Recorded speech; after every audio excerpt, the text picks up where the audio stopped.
constantly working. I'm always got an eye peeled for an object or a model or an idea. I collect things. I collect a lot of things, and I never know what I'm going to get at a certain photo shoot. I don't know what weather I'm going to get. I don't know what things are going to fall apart on my model. So there's all these things that could happen. So you leave a lot up to chance, which I love. It's my favorite part of it. I always have an idea in my head of what the painting's going to look like, and it comes out completely different.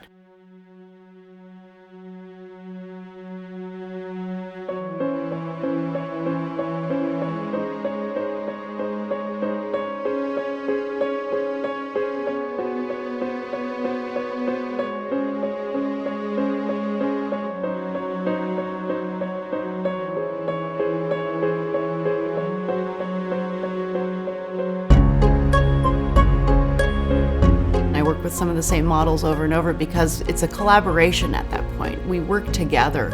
They give me what I'm looking for with one-word cues, and they feel it. They really feel what's there, and I get really excited. I'm usually dancing around a set, trying to contain my joy at what is happening in front of me and trying to get all the right angles and get everything I'll need so that once I get in the studio and I'm working, I don't have to go reshoot and say, wow, I didn't get that shoe just right, or I didn't get that what's behind or what's in front of the model, you know. So I try to cover all those bases while containing this great excitement.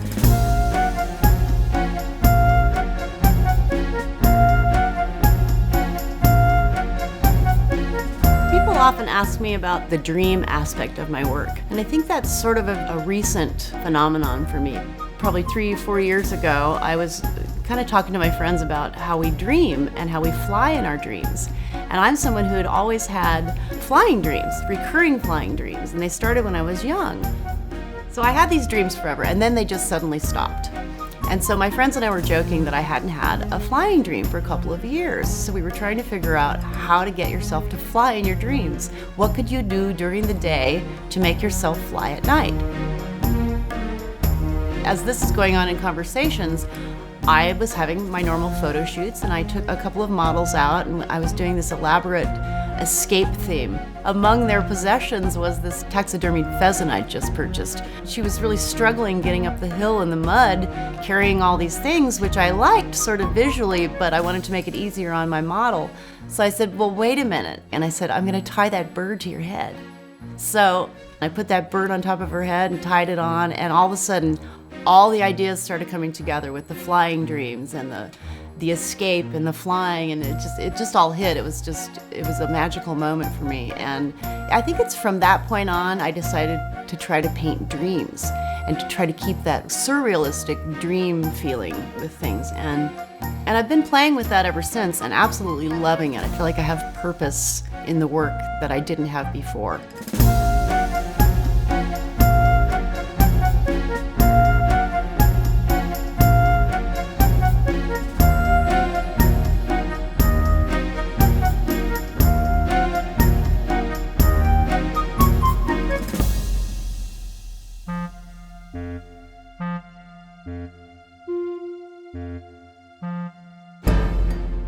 And then, of course, the process of painting starts. And that's where the real thing happens. It's really, really fun and creative to bring everything together. I stretch my own canvas, I prime them myself, I know how tight they are, I know what they're made of, I know how many layers of rabbit skin glue are on there. I'm very, very particular about my process and about my quality.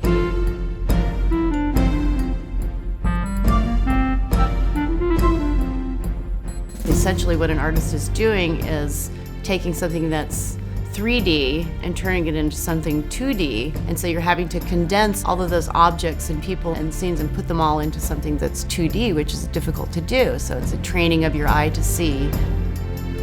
I'm often looking for a way to talk to people through art that doesn't involve language. You know, the less said about it, the better, because art really is a different language.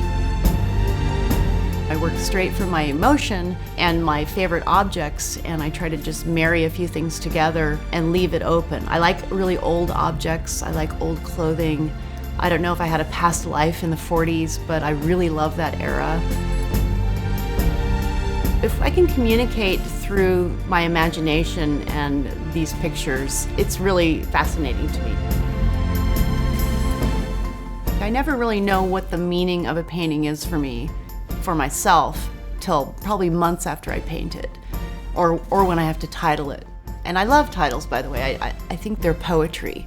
I'm sort of against having a paragraph on the wall talking about your work because I think it's another language. Art is another language, and I think if you're looking for a paragraph to explain to you what that painting is about, you've sort of missed the point and the experience.